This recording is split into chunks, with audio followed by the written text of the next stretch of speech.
விண்வெளியில் இருக்கும் சுனிதா வில்லியம்ஸ் பத்திரமாக பூமிக்கு திரும்புவார் என்று இஸ்ரோ தலைவர் நாராயணன் தெரிவித்துள்ளார்.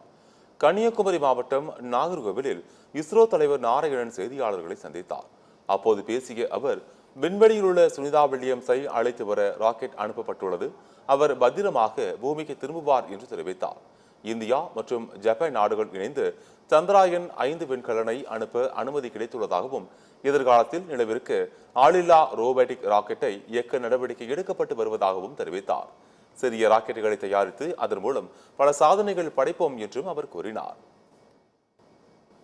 இப்போ 2 நாளைக்கு முன்னுக்கு சந்திரயான் 5க்கு சந்திரயான் 4க்கு முன்னுக்கு அப்புறம் வந்துட்டு சந்திரயான் 5 வந்து ஜப்பானும் இந்தியாவும் சேர்ந்து செய்யக்கூடிய ஒரு ப்ரோக்ராம். அதுக்குள்ள அப்ரூவல் கிடைச்சிருக்கு. இந்த வருஷம் ஆட்களை அனுப்புறதுக்கு ஆள் இல்லாம அன்க்ரூட் மிஷன் ஒரு வயாமித்ரான் ஒரு ரொபோட்டை வச்சு அனுப்ப போறோம். ஒன்று சுனிதாவிலும் சக்ஸஸாக திரும்பி வருவாங்க. ஏன்னா அவங்களும் இது வந்து ஒரு டெக்னாலஜி டெவலப்மெண்ட் இல்லையா, நிறைய ப்ராப்ளம்லாம் இருக்கும், எல்லாம் சால்வ் பண்ணி அவங்க சக்ஸஸாக திரும்பி வருவாங்க.